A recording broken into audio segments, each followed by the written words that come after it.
নমস্কার। আমি আজকে একটা অন্য রকমের ভিডিও আপনাদের কাছে প্রেজেন্ট করব বলে এসেছি। একটু অন্য রকমের। দীর্ঘদিন তো যা বলি তাই জ্যোতিষ নিয়েই বলি। আজ একটু অন্যরকম কথা বলবো। সেটা হচ্ছে দেখুন, আমি আগেও এই কথাটা বলেছিলাম, ঈশ্বরের লেজ আছে কি না নেই আমরা জানি না। উনার গায়ের রং নীল না হলুদ না সবুজ আমরা জানি না। বাস্তবে আমরা যাদের দেখতে পাই, বেশিরভাগ লোকের প্রতি আমাদের আস্থা তৈরি হতে বহু সময় লাগে। আস্থা তৈরি হয় না, একদমই তৈরি হয় না আস্থা। যে তার কাছে আশীর্বাদ চাইবো, তার কাছে সহযোগিতা চাইবো, এই ধরনের আস্থা তো তৈরিই হতে চায় না। কিন্তু এটা দেখুন, যাকে আমরা অনুভূতির মাধ্যমে পাই ঈশ্বরকে, কারণ তাকে আমরা বাস্তবে তো দেখতে পাই না।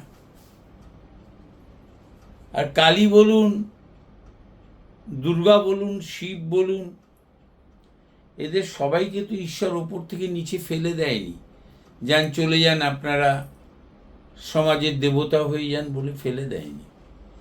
আমরা আমাদের শাস্ত্র পড়ে যা জেনেছি, আমরা এদের রূপদান দিয়েছি বিভিন্ন গল্পের মাধ্যমে, বিভিন্ন কাব্যের মাধ্যমে, এবং জীবনযাত্রাকে সংস্কার করার জন্য এক কথায় এদের নিয়ে আমরা কাব্যগ্রন্থ তৈরি করেছি। কিন্তু ঈশ্বর যে পরম পিতা, তিনি একজনই। তাকে কিন্তু আমরা কেউ কোনোদিন দেখিনি, তার রূপ জানি না, তার গায়ের রং নীল না হলুদ জানি না, সে নাগা সেজে থাকে না সে দিগম্বর সেজে থাকে, না সে আমাদের পুরী সম্প্রদায় সে সেজে থাকে, না ধুতি পাঞ্জাবি পরে, না আমার মতন চাকচিক্য প্যান্ট শার্ট পরে, জানি না। তার লেজ আছে কি না নেই তাও আমরা জানি না।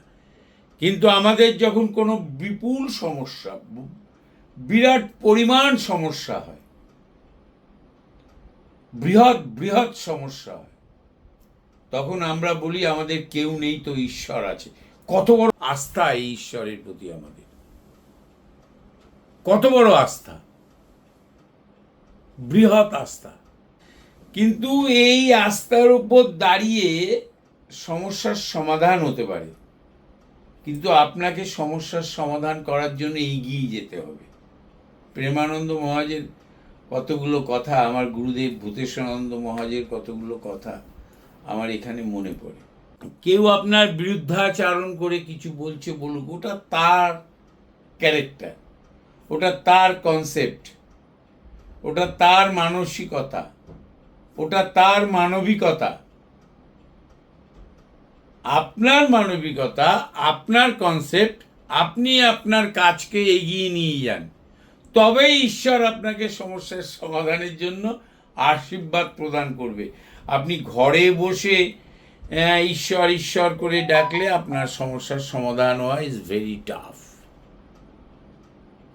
যেমন আমি বলি, শুধু পড়াশোনা করলেই আপনি, আর আমাদের থেকে কালার থেরাপি, পাথর কিছু পড়লেন, কিছু কি কাজ করালেন, দ্যাট ইজ ইউর হেডেক, যে আপনি বড় কিছু হয়ে যাবেন সেটা নয়। প্রত্যেকে যারা বড় হয়েছে, প্রত্যেকে যারা সেলিব্রিটি হয়েছে, প্রত্যেকে যারা নিজের প্রতি আস্থা রেখে কনফিডেন্ট, নিজের প্রতি কনফিডেন্ট বৃহৎভাবে করে, যেমন আমি আমার প্রতি কনফিডেন্ট, প্রথমে আমি এটা আস্থা, আমি এটা পারবো, আমি এটা করব, তারা প্রত্যেকে ধ্যান করে, তারা প্রত্যেকে নিজেদের সংস্কারপূর্ণ জীবনযাপনের উপর দাঁড়িয়ে থাকে, ধ্যান করে, সকালে রাতে ধ্যান করে, নিজের আত্মসমালোচনা করে, সেই জীবনে বড় হতে।